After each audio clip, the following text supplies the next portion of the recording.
Il est d'ailleurs affublé d'un très beau bonnet qui est devenu l'un des symboles de la liberté. Le bonnet jaune de la coordination rurale, mesdames et messieurs, Alexandre Pat. Merci beaucoup mes amis, merci beaucoup. Merci de me recevoir encore une fois ici. Ça fait quelque temps que je n'avais pas pu venir. Eh bien écoutez, d'abord, je vais adresser un message, pas personnel, mais à tous mes amis paysans.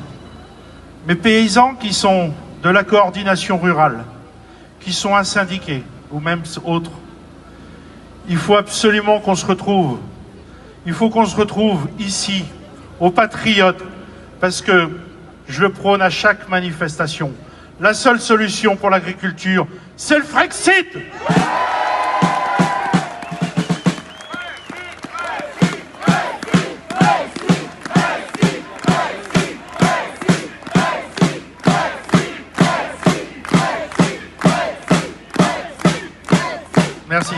Merci. Oui, donc, le monde paysan est en train de mourir. Plus ça va, plus ça s'accélère. C'est pas à cause de la météo, c'est pas à cause de notre travail, mais à cause des décisions politiques. Partout dans le monde, cette année, on a eu une récolte exceptionnelle. On pourrait avoir des prix si on était souverain chez nous. Un exemple, le blé dur, cette année, on a du blé dur de très très bonne qualité. On est autonome en blé dur. Eh bien non, il faut qu'on fasse venir du blé dur du Canada. Par paquebot complet, c'est inadmissible. En plus de ça, les prix sont cassés. C'est plus possible. En plus de ça, comme vous le savez, il y a l'Ukraine. L'Ukraine avec les accords. L'Ukraine qui fait venir du blé, du sucre, du miel et tout un tas, des œufs, des poulets. Et je ne vous parle pas de la qualité de tout ça. Tout ça, c'est absolument scandaleux. Et pendant ce temps-là, la France perd ses marchés, les marchés du Maghreb. Et oui, qu'est-ce qu'il a fait Macron? Il a été donné, enfin, parler du Sahara occidental, dire que c'était pour le Maroc.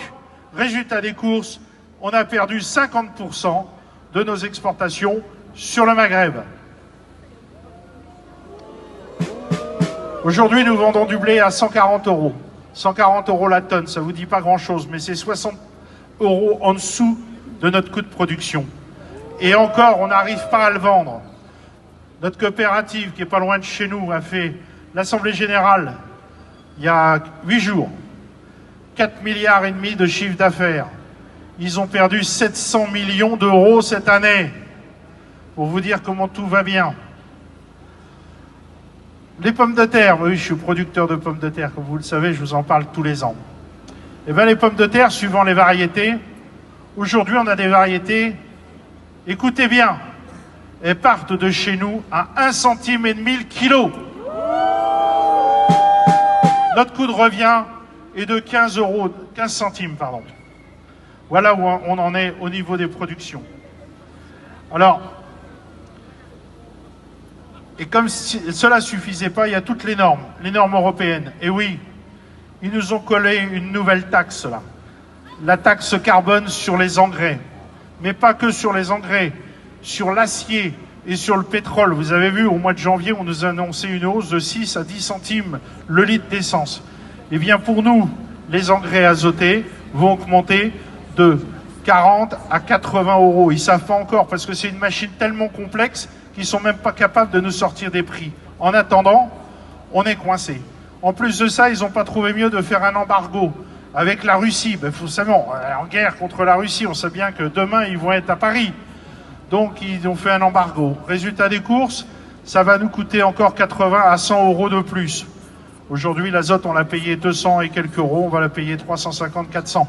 Quand on en aura, parce qu'à l'heure actuelle, il n'y a même plus de marché, il n'y a plus de camelotes qui arrivent en France. C'est une catastrophe aussi.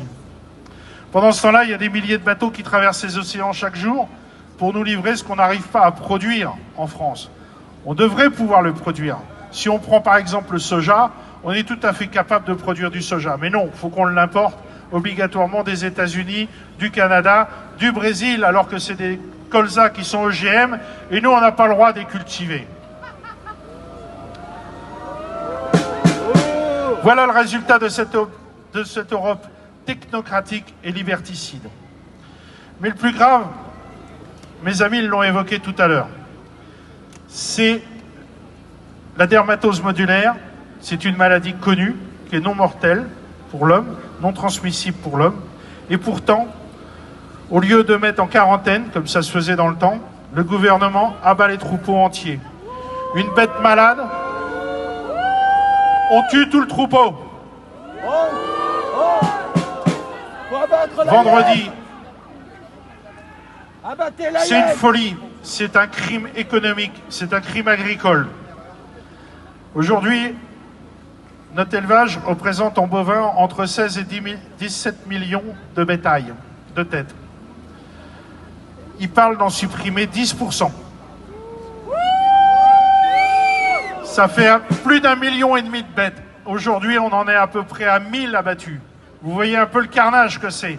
Je ne vous parle pas des tonnes de viande qui sont gaspillées, alors qu'il y a des gens, des bons Français en France, qui meurent de faim et qui n'ont pas assez à manger.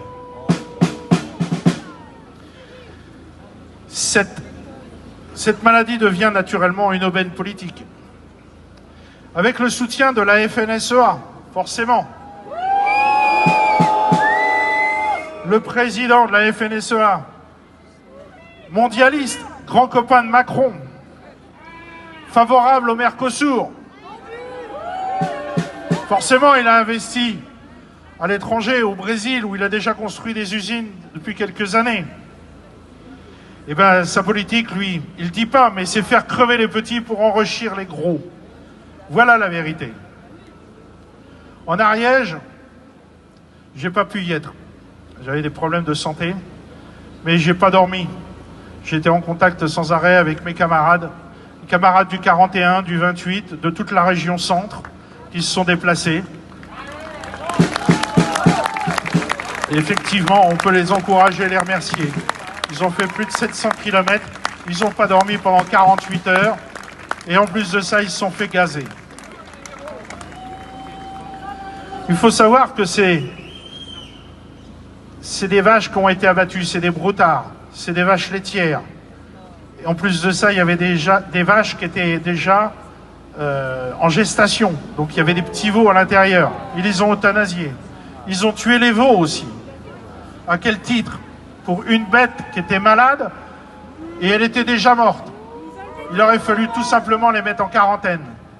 Mais Madame Genevard, non, il n'en est pas question. À ce sujet-là, hier, pas plus tard qu'hier après-midi, notre président de l'ACR, avec le vice-président, était reçu à la chambre, au ministère de l'Agriculture, avec Madame Genevard, pour lui parler de la dermatose, pour lui parler des taxes, etc. Madame Genevard a répondu qu'il était hors de question qu'on change le protocole et que s'il fallait qu'on abatte le cheptel entier, on abattrait le cheptel français entier. Quelle honte! Il faut les exploser! Explosez-les! Avant qu'ils vous explosent! C'est une véritable honte nationale, effectivement. Il faut les exploser! Et pendant ce temps-là, il ne faut pas oublier, l'agriculture s'effondre, mais l'industrie aussi. Nous pouvons aussi avoir une pensée pour des amis du Loiret, de chez Brandt, qui ferment. Le tribunal a donné juste 3 jours pour trouver une solution.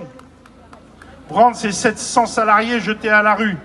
Mais à qui profite le crime? Exactement. Il faut aller le chercher.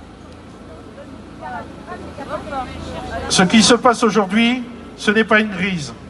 C'est une guerre contre notre souveraineté. À vendredi, la ligne rouge a été franchie. Le monde paysan ne se taira pas, le monde paysan ne reculera pas. La bataille sera longue. Peuple français, réveillez-vous. Macron, démission. Le gouvernement dehors. Tous ces technocrates qui font des publicités, des lois, dehors. On n'en veut plus. Les ministres responsables, dehors. Il est temps de reprendre notre destin en main. de regagner notre souveraineté, de sortir de cette Europe qui détruit nos pays, notre industrie et notre nation. Vive la France, vive la liberté, vive nos paysans et vive le Frexit!